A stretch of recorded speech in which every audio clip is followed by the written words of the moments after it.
Мен әкемді кішкентайынан білемін. Ол әйел құмар еді. Шешемнің көз жасын көріп өстім. Талай түндер анамның "Сенің әкең басқа әйелдерге барады. Сенің әкең" деп жылағанын еститінмін.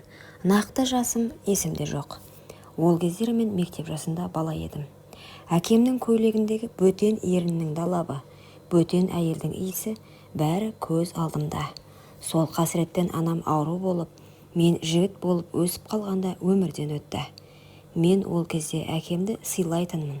Ешбір жаман қылығын көрмеп едім. Бір күні досыммен кездестім.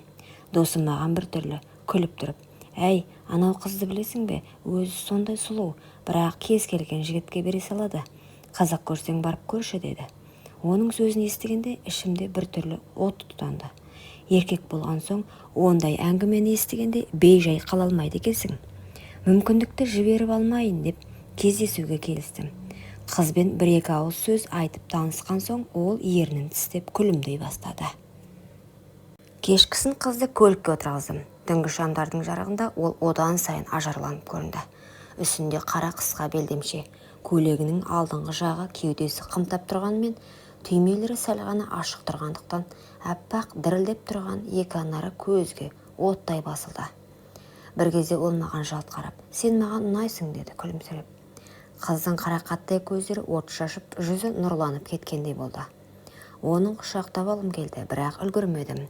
Өзі бірден жақындап, қолын менің санымнан жоғары сырғытып, шалбарыма, әуретті жеріме жүгіртіп сыйпай бастады. Демім қысылып қалды. Не істеп жатырсың" деп күлдім. "Саған тигім келеді" деді ол еркелеген даусымен. Жүрегім дүрсілдеп, бүкіл тәнім отқа оранғандай болды. Ол менің реакциямды күткендей бір сәтке көзін тайдырып, сосын батыл қимылмен көйлегінің түймелерін ағыта бастады. Түймелерін бір-бірлеп шешкен сайын төңкерілген әппақ қос анары сыртқа шығып, менің көзімді байлап алды. Қолын анарынан сырғытып, өзі қымсынбай көрсетті. Сол сәтте бүкіл денемдегі құмарлық көтеріліп, қолымды созбай тұра алмадым. Ол еріндерімен тістелеп: "Ішейік, бір жаққа барып отырып сөйлесейік" деді. Даусы дірілдеп шыққанда қарағанда өзі де қатты қалап тұрған сияқты болды. Мен көлікті айдаладағы кафеге бұрдым. Кафеге кірген соң оның қылығы тоқтамады. Жеңіл күлкісі, еркекке еркелей қараған көзі, қолының әр қимылы мені одан сайын құмартып барады.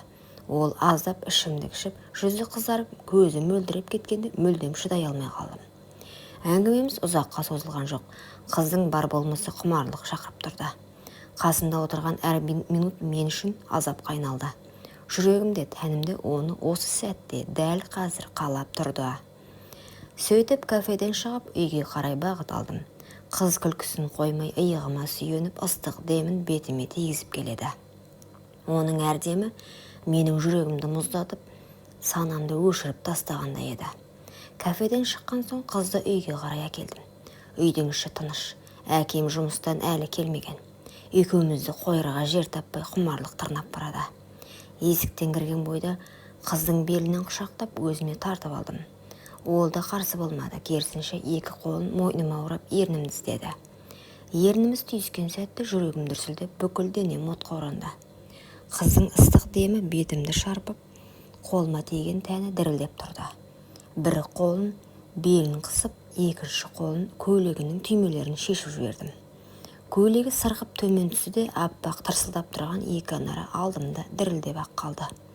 Мен есімнен айрылғандай, ернінен мойнынан төмен сүйіп, анарына жеткенде ол ыңқылдап демін тартып алды.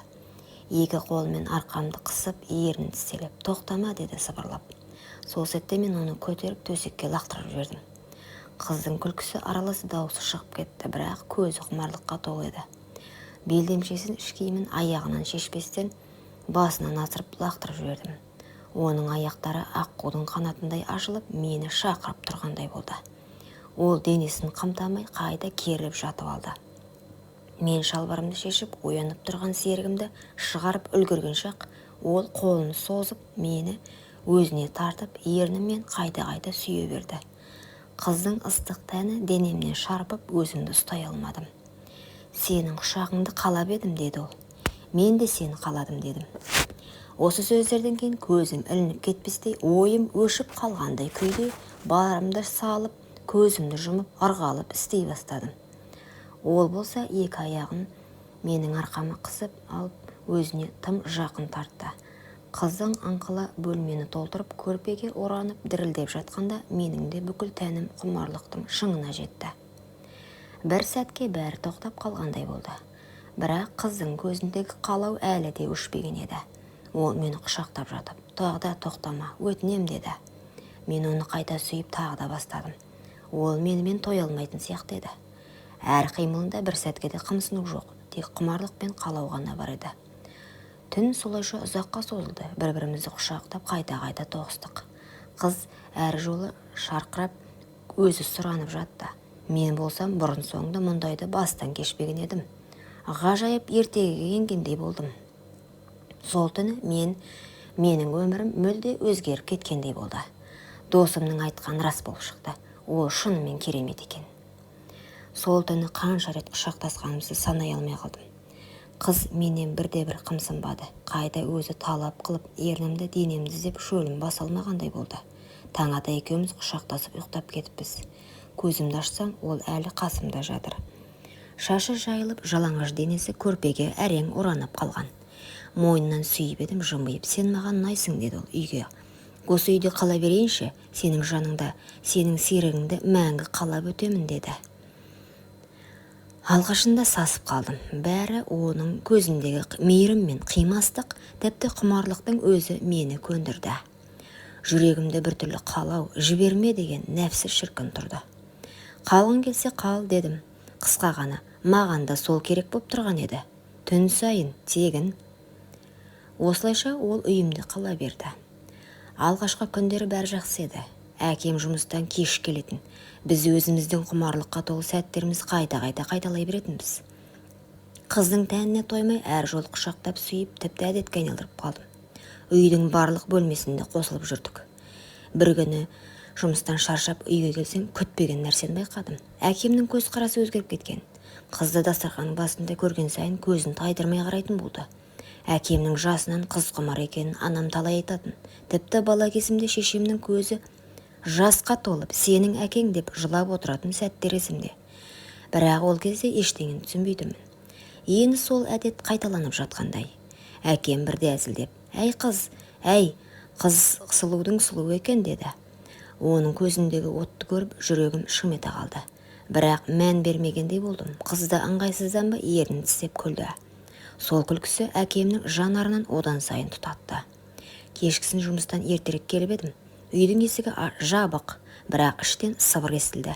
Бөлмеме жақындаған сайын жүрегім зулап, ішім бір сұмдықты сезді. Есікті ақырын аштым. Көргенім жанымды өртеп жіберді. Менің төсегімде жалаңаш денесін жаппай, әкемнің құшағында жатқан қызым. Екеуінің ыстық демдері араласып құмарлыққа беріліп бара жатыр екен. Қолым дірілдеп, көзім қанталып кетті. Бәрі естіме түсті. Шешемнің жылап отыратын көздері, әкемнің көйлегіндегі бейтаныс әйелдің далап ізі. Енді міне, сол әдет маған жетті. Тамырым шыдай алмай тарс етіп жабылды. Қаным басыма шауып айғайлап жібердім. Қыз болса шошып орнынан тұрып үстін жаба алмай қалды. Әкем болса жерге кірерде ұялып үнсіз бір жолата келіп қалды. Сол сәттен бастап менің әкем деген адамға көз қарасы мәңгіге өзгерді. Қыз жылап етегіме жабыса кетті. Жаным, түсінші мені, сенің әкең мені арбап алды. Мен шарасыз болдым, ол мені қорлады деп еңкілдеп қоя берді. Мен оның көз жасына біраз қарадым да басымды шайқадым. Жоқ, бұлай өтірік айтпа, сен өз еркіңмен бардың оған. Маған да дәл солай жабысқансың. Сен талайдың астынан өткен салдақсың. Енді бәрін жасырып кінәні әкеме артып отырсың ба? Сенбеймін деп ашығыла булықтым. Қыз жылап жалынды. Жоқ, сенсіз өмір сүре алмаймын, мен сені сүйемін деді. Бірақ менің жүрегім тасқа айналып кеткен екен. Кет, көзіме енді көрінбе, деп қолымды бір сілтеп сыртқа шығып кеттім. Сол сәтте мен әкемнің де қыздың да сатқандығын толық сезіндім. Қызды қуып шыққанымда біраз уақыт өткен. Өзімді зорға жұбатамын, бірақ жүрегімнен кетпейді. Бір күні кешкісін есігім қайта қағылды. Ашсам сол қыз, бұрынғыдай емес, жүзі солғын, көзі жасаурап тұр. Дірілдеген даусымен, жаным, мен саған айтуға келдім, менің аяғым ауыр деді. Жүрегім атқақтап, демім ішіме тығылды. Не, қалай деп сыбырладым. Қыз еңкілдеп жіберді. Білмеймін, сенен бе әлде... Кешірші өтінем. Біз сезімге беріліп, сақтануды ұмытып кетіппіз. Енді не болады? Жер астынан су шыққандай талықсып бара жатқандай болдым. Басыма мың ой келді. Менің балам ба, әлде ойлаудың өзі жеркеніш деді. Қыз тіземнен құшақтап жылап жалынды. Жаным, сенсіз мен өлгеннен бірдеймін. Сен ғана менің тірегімсің деді. Мен жүрегімді ашуға да, сүйіспеншілікке де берілмей тас болып қатып қалдым. Жоқ, маған сенің сөзіңде, көзіңде жалған. Егер балам менікі болса, енді сенің қасыңда болмаймын. Әкемнің күнәсін көтеріп жүре алмаймын дедім. Қыз болса еңкілдеп жылап, қолымды жібермей тұрды. Көз жасына қарамай, қолымды жұлып алып артқа шығып кеттім. Көңілдегі дауыс тоқтамады. Егер ол шынымен менің балам болса несе? Жоқ, қанша сұлу болса да, төсекте от болса да, мен мұндай қызды жар етіп ала алмаймын. Мен терезе алдында ұзақ отырдым. Қыздың айтқан сөзі құлағымнан кетпейді. Аяғым ауыр, сенен бе әлде білмеймін. Жаным екіге арылғандай. Бір жағым, бұл сенің балаң, жауапкершіліктен қашпа десе, екінші жағым, жоқ, бұл сенің әкеңнің күнәсі, жиіркеніш, мұндайды кешіруге болмайды деп шыңғырады. Анамның жылаған жүзін есіме алдым. Әкемнің көйлегіндегі қызылдалап іздерін, сол үшін анам сырқаттанып ерте кеткен. Енді міне, әкемнің азғындығы маған да жетті. Түнде көз іле алмадым, тек бір ой ғана миымды қинап тұрды. Егер ол бала шынымен менікі болса ше. Ертеңінде қыз тағы келді. Ішін ұстап жылап тұр.